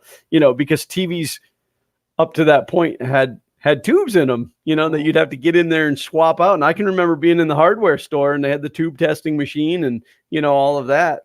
And, I always wondered, what is solid state? I thought it was the brand for the longest time, and no, it was a non-tubed television, other than the CRT, but. See, my 13.5-inch TV that I had, my black and white one with the tinfoil on the antenna, so I could pick up channel 11, which was our PBS, so I could watch Doctor Who. It was not solid state, and you would turn it on and you'd hear it, and then wait for it to warm up. It would just slowly but surely just come in, And kids these days get upset when their phone takes 3 seconds to do anything. Oh yeah, heaven forbid they push the button on the remote to get the Xbox to come on, and it doesn't come on right now. I know. It's like, there you go. Yeah. In fact, the kids' TVs for a while, like their Rokus, I had to make sure that their Roku didn't shut off when the TV shut off because I didn't want to wait through the boot sequence. Right. So yeah, let me tell you what. Back in my day, my Roku took a lot longer to boot up. Yeah. I actually got. Go ahead. I got involved in tubes when I was younger because of guitar amps. So because there was always a big fight in between solid state amps and tube amps, you know. It still is to this day. Yeah. So, I kind of got exposed to that a little bit, 12AXs and driver tubes and what they are, Sovtech and all those different tubes and stuff. So that was kind of interesting, but I mean outside of that, where would you find any, right? Yeah, high end stereo equipment. Yeah, and guitar amplifiers. You can still buy high end stereo equipment that's tube based. Absolutely, you can. And I'm pretty sure Marshall still makes stacks with tubes in them. Oh yeah. You can still get a lot of guitar amps with tubes in them. Yeah. I don't know if y'all paid any attention. Since I've done the whole cord cutter thing, the NTSC standard that's coming out. Have y'all seen that? The 3.0 standard? Mm-mm. It's basically, man, like you're watching a TV program and over the air you can click see more or watch my radar or more information. TV channels can put that stuff out there now and you'll be able to go and see this information. It's more connected, like internet style TV, but over the air. Oh, interesting. Really cool stuff. Awesome. And they're rolling it out already. Phoenix already has NTSC 3.0 that you can pick up. The problem is there's not really many devices on it. Gadget Angel wants to know if we remember Pong. Come on, everybody. Well, I would say everybody. My kid's never seen Pong. I've got a Pong set. Xander just wrote in Scratch, wrote a Pong game. There you go. It just used to suck, man, because you'd sit there and you had the two little controllers that come out with the old phone cords, on them that plugged in like, with a phone jack even. Yep, RJ11. You could move the slider to make your paddle bigger or smaller, Yep. And it really sucked when you're sitting there and you're like, you want to play? No, I don't want to play. So you're sitting there trying to do them both. Doing them both like an Etch-a-Sketch. Hey, Mom, I won. Dude, I grew up with two older sisters. That was my whole life. I guess I'll play by myself. That's right. That is absolutely right. We had one laying around. I don't even know how old it was, but it had the dials on the console. It was like a kind of a bat wing looking thing, but they were permanent on there. But it was Pong and tennis and ping pong. I mean, it was all the same game. You know what's really funny, Chris, is that the original ones, I believe, had the paddles up on the console. Mm-hmm. And then they went to the ones with the cord, and then they came out with the one you're talking about that was kind of U-shaped looking thing, and it had a controller on each side. That was actually after they had already separated the controllers from the thing. They went back to that. And I'm like, I just remember my buddy had an Intellivision, and it had like the 9-digit deal on it. Yep. The huge controller. I was like, whoa! Oh, I got this 2600 with one button. That's right. And see, I had a Odyssey 2. We had the Odyssey 2. We had the Atari 2600, and I had a buddy that got an Intellivision. Yep. And Intellivision didn't last very long. It wasn't out. But then he bought a ColecoVision. Yep. Coleco, yeah. So, yeah, man, I had an Atari. It was actually the Sears Sears knockoff. Yeah. And we got it by going and sitting through a timeshare thing to be able to get it. So, those were the good old days. Gadget Angel said, "Remember the Heath kits?" Absolutely. Well, and the thing that bothered me about Atari, because you could crank on them things, right?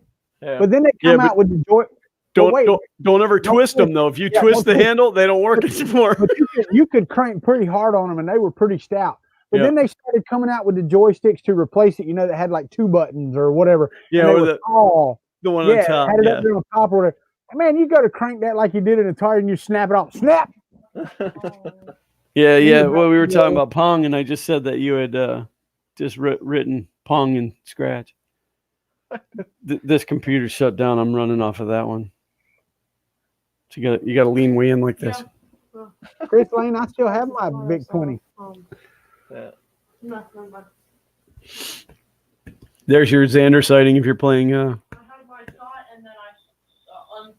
If you're playing FK Bingo, FK Bingo, there's your. I'm gonna tell you, it's a good thing you got an angle where the mess isn't showing too bad. Oh my God, you have no idea right now. Oh, yes, I do. I'm looking right here. I know exactly. I almost hate to do this, but I like full disclosure. Nah, I'm not even doing that. That's the way that side looks over there. Well, we need to. There is so many rolls of filament on the floor, and then the cats come up. They come up the stairs and they chase each other around the stairs because it's a box in the middle of the room like this. You can go all the way around it, and they just full speed around there. And they get over here and they slam in, and there's just like rolls of filament flying everywhere. One of these Sundays we need to do like we did at Earth and log our phones in, and then we'll just trade walkthroughs of how horrendous our areas are, because mine looks pretty close to that. Yeah. Hey, I did get this done. Ooh, Nice. look how fancy that is. Look at that. Yeah, I that. have like right where this wall is going this way, back behind where you can typically see all of the maker boxes. This is the stairwell right here. So this is all dead space up in this corner over here. So what I did when I built the house was I made a recess in that wall for all of my shirt vinyls, and it's about 2 feet deep, so that I could put the tubes of shirt vinyl and stuff in there. Well, I don't do that anymore, so now it's just a bunch of crap piled in there. So I'm going to make a filament rack inside that, so that I can get some kind of because right now most of this is pulled out of the cabinet because we needed green. So I went in and dug everything out to find every green I had, so His Majesty could pick what color green he wants. These all use the 7/8 dowels that you get at Walmart for like 97 cents. Each shelf uses 2 of those. Yep. Good I mean, stuff. if you're going for some long thing or something like that, it probably wouldn't be the greatest. But these little brackets I found on Thingiverse, and I don't know the links, so don't ask me. Yeah, well, I think that gap that's in there, the indent is as wide as my stairwell, so it's like 3 feet wide or 3.5 feet wide. Yeah, so these would work. These would work good in there if you got a couple studs behind the wall. So, but yeah, I got tired of looking for stuff. I've got this cabinet over here, and I had all of my filament just stacked in there in stacks, and you're like, I know I got a purple in here somewhere. That's what this cabinet is with all the maker boxes on it. Right. That's what that's full of. It's full of filaments. And I've outgrown that cabinet. And see, not all of us are in with God like Chris Riley, and we can't just reach up to the heavens and pull filament down like he does. No, but the FK1 new desk is going to have filament holders all the way across the top of it. That's right. Wow. I got to feed my palate. Yeah, no, I could do it. So I have a topic for you if you'd like to throw it out here on the last 20 minutes of our stream. Okay. Oh, I hope it's controversial. It is a little bit, actually. So how do you feel about the 32-bit buddy board? I have no idea what you're talking about. What? So Prusa has the buddy board for the Mini, right? Right. Yeah. And their firmware is signed. So, what you can put on it, and that they really haven't done that before. Now they have a tear out tab basically on the board. Right. You can still put whatever you want on it. Right. As long as you do this said procedure that they know that you've done it. And you voided your warranty. Yeah. Right. But, with that though, there are also signed development versions that you can get. They have to bless them or whatever, but there are versions other than the one that they say that you can use. But that does open up a can of worms to certain people. I don't know that I care, but the thing about it is though, here's the deal. it's an open source printer, right? You can do whatever you want to it. Yep. They don't have to support whatever you want to do to it. Right. Absolutely. And I have to say that. Now, here's my thing. If you really want to get around that, wait a few months. Some Chinese manufacturer will create a board that's exactly like that one. Take theirs out, do whatever you want to the Chinesium one, and then if you need warranty, put that one back in. Well, the only thing that brings that I think about when I think about this procedure and the whole warranty and all of that is that before now everything was produced by Ulta Machine, and Ulta Machine is one of the best companies ever. Ever. You can call one of those guys. They will walk you through every resistor, whatever, on that whole board. And if there's one little thing that's wrong, even if it was sold by Prusa, they will get you another one. Or if it was sold by some shady manufacturer on eBay. Yeah, they own them all. If they ever produced one. So coming from that kind of support to maybe something, if it was built by Prusa, whatever, and they build good stuff. I'm with Prusa. That's cool. But coming from that kind of support on a board to whatever the new model is going to be worries me just a bit, maybe. Well, but and Neres brings up a good point. And voiding the warranty is a violation of the law, i.e., it's illegal. That's not true. It's you servicing your product can't void your warranty. But if you go in and you cut circuits off, you have voided your warranty. There is legal means to void the warranty. And if this tab that you're talking about, Chris, is some type of circuit or something like that you take off or whatever, you can void your warranty that way. They are completely within their legal rights to void a warranty. Yeah, now I think that it needs to be said too. If you cut that chunk out of your board and you have your own firmware or whatever, and your stepper motor burns up, Prusa's going to give you a new stepper motor. Oh, I'm sure. It's unrelated to the issue. No different than an automobile. If you put aftermarket parts on your car, Ford or Chevy or whoever can say, well, the damage was, in relation to your aftermarket parts. We're not covering it. But if it's completely unrelated, they're still going to cover it.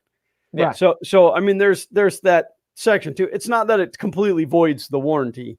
They don't have to cover it if it's related to your modifications. And Mad Monkey makes and Greg's Maker Corner, they make a good point.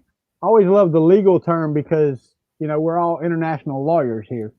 So I'm not giving legal advice. I do know that the stickers that they put on void, warranty if void removed, right, in the United States is not valid. They really can't do that. But who's going to fight a legal battle over, a $50 board? Yeah. Right. Yeah, I'm not a lawyer either, but I did stay at a Holiday Inn Express. So. See, I didn't have an Express, man, so mine don't even count. One thing that I didn't care for was the fact that people were buying these machines and that was not communicated. And that's kind of that's true. That wasn't up front. Yeah. So a user like me don't care. I mean, I really could care less. But maybe that might surprise. Maybe if you were a firmware developer and you don't care about hardware, I mean, you're trying to develop firmware for 3D printers. Maybe you would care. I don't know, but it is an interesting subject around open source. Because we're living in this open source society, but in 3D printing. But it is an interesting subject, I think. Well, and what I find funny is on one hand, I'm sure that I mean, Prusa's company has grown to the point where I'm sure that they've had analysts look at everything, and something was probably said, do you realize how much money you're wasting by covering parts that you shouldn't be or whatever? Mm-hmm. Right. But on the other hand, look how much development was done by the community.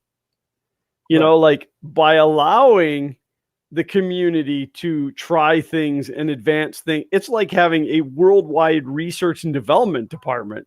Well, and y'all also have to take into account, this ain't the first time Prusa has done this. Okay, if you bought a Mark II or a Mark III off of eBay, if they had taken the sticker off of it that showed the model and all that stuff, and you didn't have a receipt, they wouldn't let you buy parts Right. from the site Yeah, because you that's didn't buy yeah. the You, printer. you couldn't buy it through them, right? Right. You had to buy it somewhere else. Yep. So it's not the first time they've done something like this, and I'm not saying that's the same thing, but it's still similar, Yeah. you know.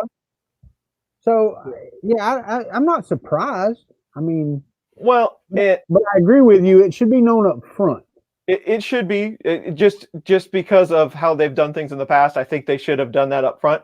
But I also understand the side of it too, insurance wise. You know, we have all these scares of printers burning down people's houses. Well, the easiest way to do that is to alter the firmware and just let it run to max. You know. There you go. Right. So I mean, that gives them some sort of, you know, I found this in a fire. Oh, by the way, the tab was broke out, and you could have done whatever you wanted to it at that point, right? Yeah.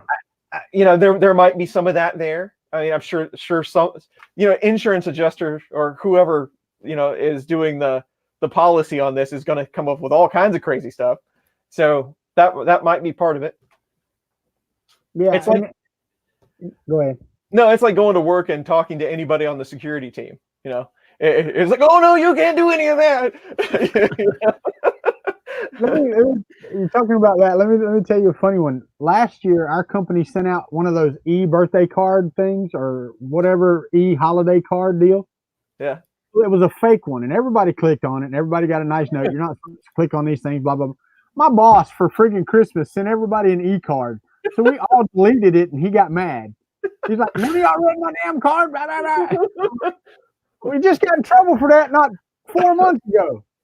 Yeah, they like to send us UPS has a package waiting for you. Yeah, they love that one.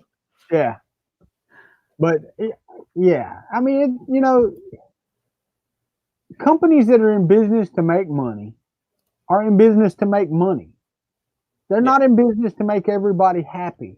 And believe you me, Prusa has done a lot for this community. They have innovated a lot. Their machines, I mean, I'm sorry, there may be better machines out there. I don't own one.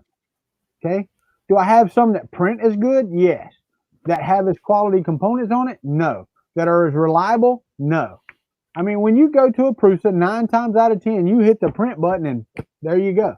Well, unless your hot end starts leaking like crazy. But what did you do to it? Nothing. You've never changed the nozzle? Not to cause the leak.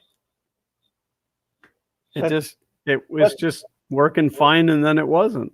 We'll blame E3D for that one. Right. Yeah. There you go. But no, I mean, you know what I mean, though. I mean, Right. Yeah. No, I mean it's a machine that needs maintenance, you know. But you're right. I mean, as long as you keep up with your maintenance, that thing is just going to keep humming along. Well, and you know, it's his company. It's their company. You know, all these companies that came before. Look at Lulzbot.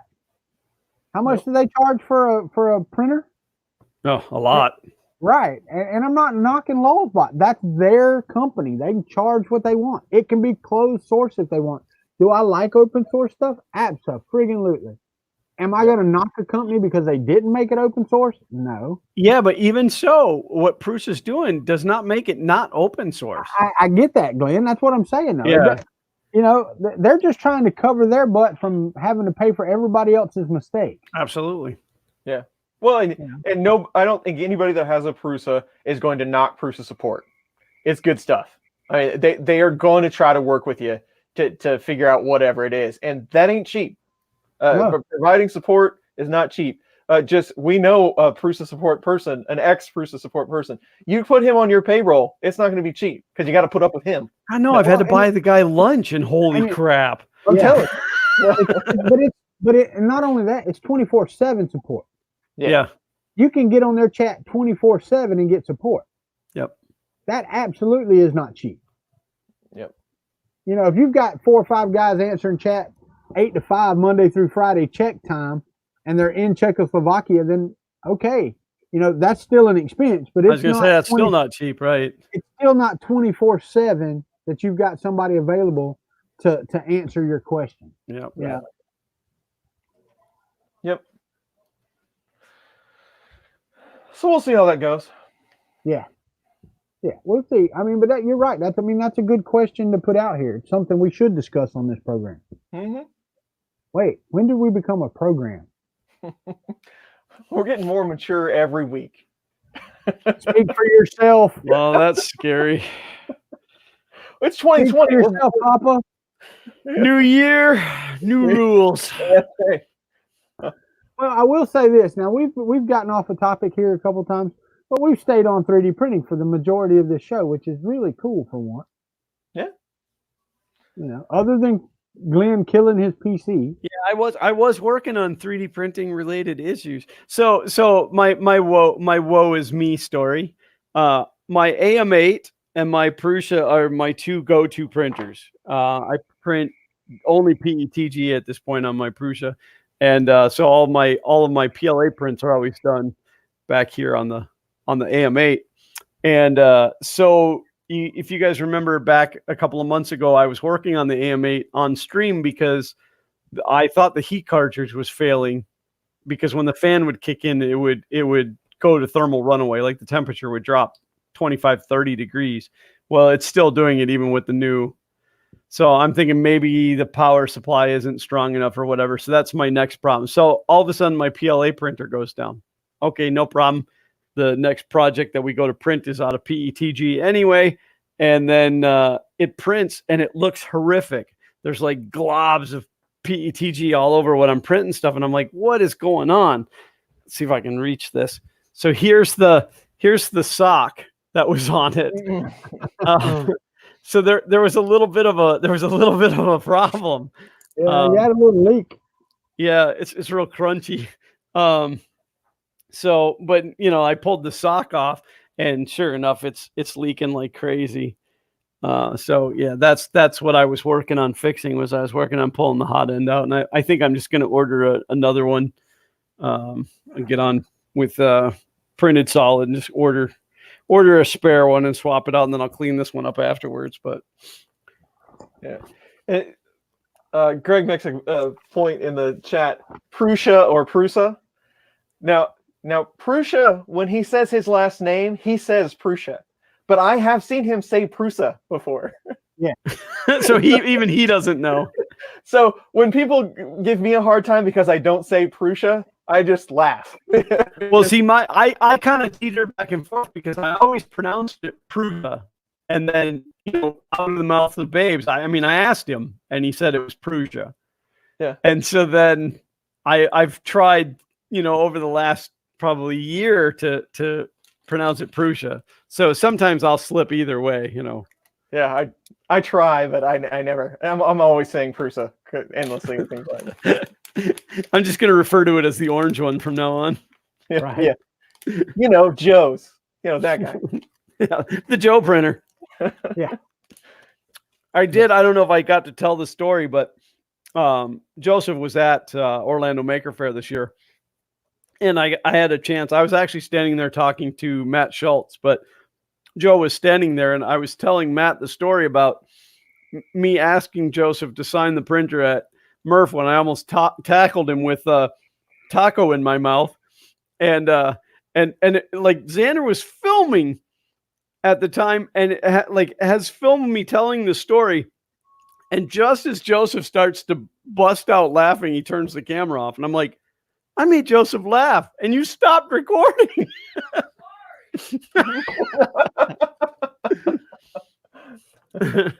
Bryce kicking in another $2 to buy me a new sock.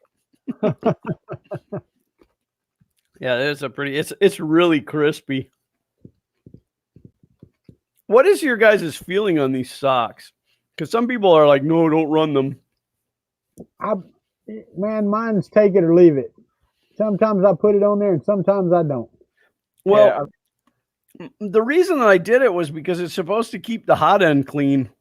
If you guys could see my hot end right now, it didn't work. It's also supposed to stop. It's supposed to stop the cycling as often. It's supposed to hold heat in more and stuff like that. Yeah. I can't tell enough difference to say one way or the other. Yeah, that thing is nasty.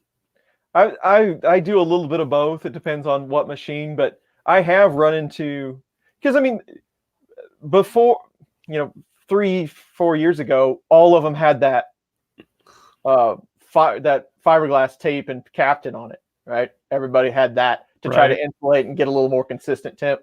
Keep the temp up. So then they switched to the sock, which the sock is so much nicer than that whole mechanism. But I have run into like E3D stock heaters, 30-watt heaters, that if with the right part fan, that you'll run it into thermal runaway if you don't have a sock. Right. And So that is, I have had to use them for that reason.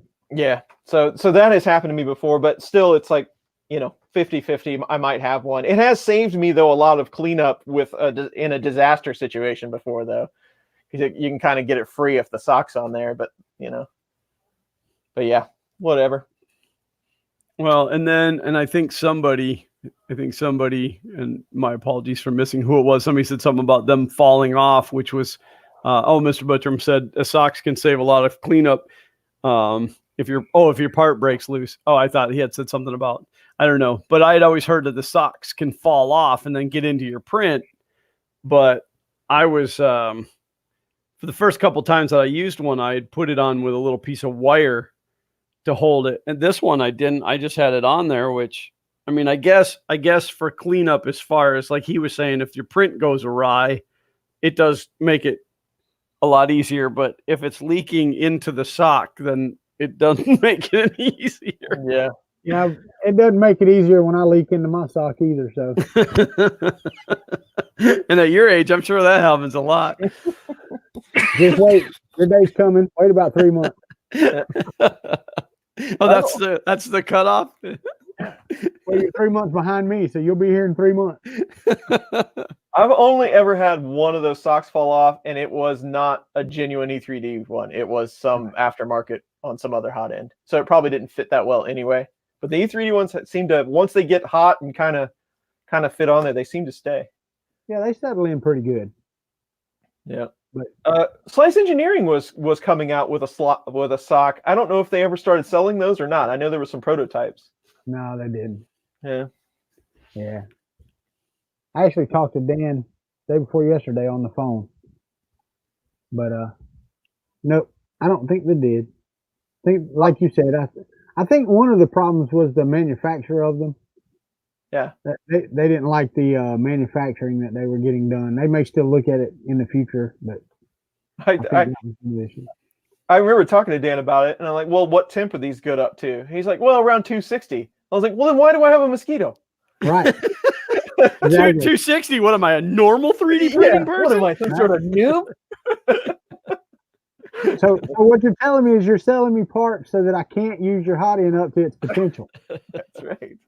Did Mosquito get moved into their new office? They did. Awesome. Well, I don't know if they're in their bigger one. The last I heard, they were still last time I went, they were still in the same one you went to.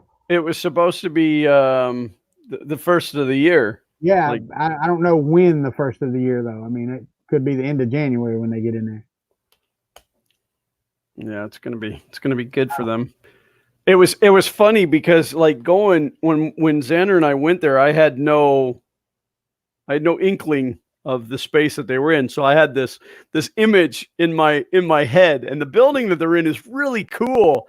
Yeah. And you got to sign in electronically and stuff when you get there. And then Dan's telling us like, oh, right through these doors right here, that is where they hold the patent to Gatorade and stuff. And I'm thinking, this is so cool and stuff.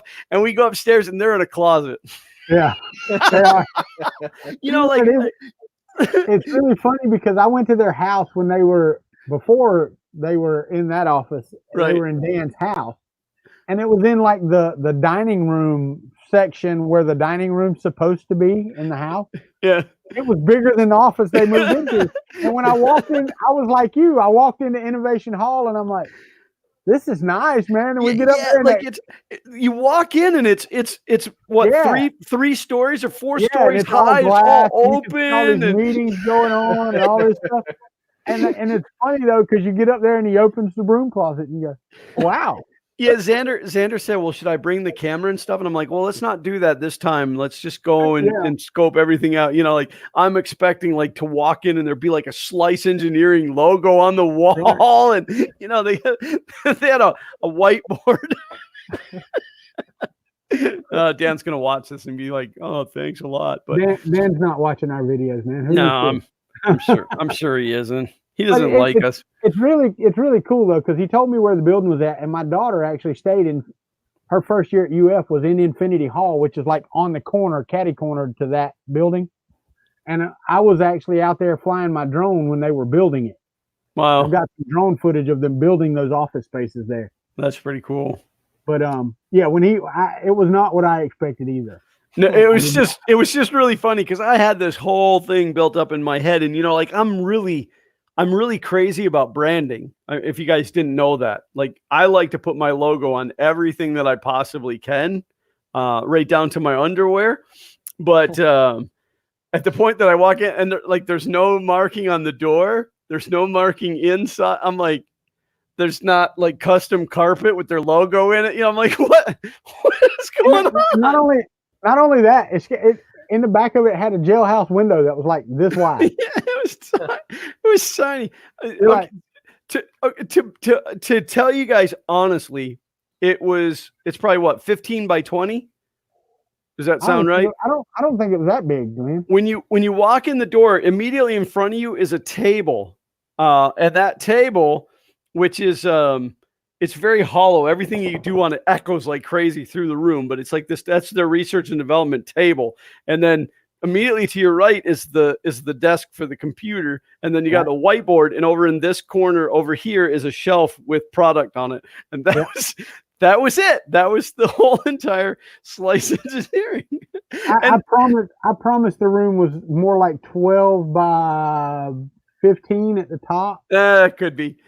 But keep in mind now, right across the hall, like you open their door and you're looking across the hall, there are emergency chemical showers in the hallway and eye wash stations and stuff, because in those laboratories, like there's some top secret crap going on. Yeah. Like this building is cool, and it's so I really hope Dan doesn't take this the wrong way, because but to be honest, I mean, they were doing that to get it out of Dan's house, and they did it. No, they did it with the knowledge that they were only going to be in there so long. Regardless of why, I mean, it's better. It's better for company image. It's just I always find it very entertaining when and I can pick a handful of companies, where you build this image in your head that they're going to be huge, and then it's two guys in a room. Well, that's just like when we went to IC3D. They're making filament, and all of us are buying this film. I expected this nice, blah blah blah, and I go in and it's like, that's it. That's the process to make filament. I mean, it's cool. But I was really impressed with their office. I mean, they had a big space. Yeah. It was very impressive. Yeah, but I mean, it's like, okay, it's not as glamorous as you think watching filament be made or whatever. Right, yeah. That's it. Guess what, guys? I'm just glad that the Kickstarter got backed. So I was really looking forward to seeing that happen. Yeah, it was a little scary. Like it was getting kind of towards the end, and it wasn't like it was so close. And then it finally. But there's a lot of people that wait until the last minute. If it's an all or nothing, if it's an all or nothing, you have nothing to lose. If it doesn't go, it just doesn't go. Right. Like there's no reason to wait till the end. But some people, like, they don't even want to make the commitment unless they know it's going to happen. So, and that's what I called Dan for the other day, was to congratulate him on the Kickstarter making it. And he's like, dude, I was sweating there for a little bit. Yeah. My first Kickstarter I ever did was the 3D Gloop, the spray paint. That's the first time I ever backed anybody on Kickstarter, and it didn't make it. Bunch of jerks out there not wanting to support the Andrews. I will tell you, if you ever get the chance to hang out with the Andrews from 3D Gloop, do it, because they're awesome dudes. They're awesome dudes. Just do not let them take you to Steak and Shake. 3 hours. 3 hours until I got my food. Everybody else had already eaten, and it's all their fault. I wanted to go to Chili's. But apparently Chili's in St. Louis is really bad. Like nobody eats at Chili's in St. Louis. So when I suggested St. Louis, they both turned green and they're like, oh no, we're not eating there. Yeah. All right. That's a wrap. I mean, we're at the end of the show, the first show in the new year. Good show, fellas. New year, new me, man. Even though I'm just giving up on YouTube because I can't take these computer issues anymore. It seems to be okay now. It's I've run it through some diagnostics. It seems to be stable, but we'll see. There you go. But anywho, we're gonna kick this out of here. Yeah, because Robbie Mack's like hitting overtime, guys. He's the daddy. He's not only that, I still have to go cook and eat before 7. So all right, well, do it. Walter Country 3D. If you're not subscribed, please click the subscribe button down below for Glenn. Hit that bell notification, and if you want to go to funcountrybasement.com, you can find all of our links there to subscribe and ring that bell. Well, and you can find me everywhere at Country 3D. And Christopher Riley is down here in the basement. Yes, I am Chris Riley. Chris's Basement on the YouTubes, Chris Riley 3D on the Twitters. If you want to see all of the stuff that I cobbled together on the fly. It is good to be back to Fun in the Country Basement. It's always a good time on Sundays to hang out with these two guys. Good conversation today. Great first show of 2020, I have to say. Golf claps for us all. And we will see you next Sunday, I am sure. Glenn, it's all you. Glenn, before you start, I got something else I want to say. Next week, I'm hosting the show. If there are topics you want us to cover, send them to me on Twitter. Hit me up on Twitter. I want to. If y'all have something y'all want to talk about, suddenly community-driven content. That's right, absolutely. Because look, I know we talk to these guys in chat, but there's been so many we haven't done that. So any input we can get from those guys is great, and it would be great for you to leave comments down there. But since I'm hosting, this is on Glenn's channel. I'm not going to Glenn's channel for anything. So he hasn't watched my stuff. But anyway, that's you, Glenn. All right, everybody. I would like to say that I have a new outro for the new year, but I don't, because the outro that I use is so important. And that is that we thank each and every one of you guys for tuning in every week, because without you, these streams would be absolutely useless. I thank you for tolerating my technical difficulties today, and which is probably what kept you all here, because I disappeared and you're all like, yay. And then I came back and then you're like, well, I'm already here. But we do thank you guys for tuning in. We love each and every one of you, and we do thank you guys for being here. Next week it's going to be on Walter's channel. We would love for you to subscribe, because my ego has taken a real blow lately. I just, I haven't been getting any subscribers, and it makes me sad, and I cry myself to sleep at night on my huge pillow. All right, guys. We do love each and every one of you. Thank you guys for tuning in, and we'll see you all really soon. I got to remember how to do this getting out of here thing. I don't know. There's like stuff, and now I'm on a different computer, but as always, print on.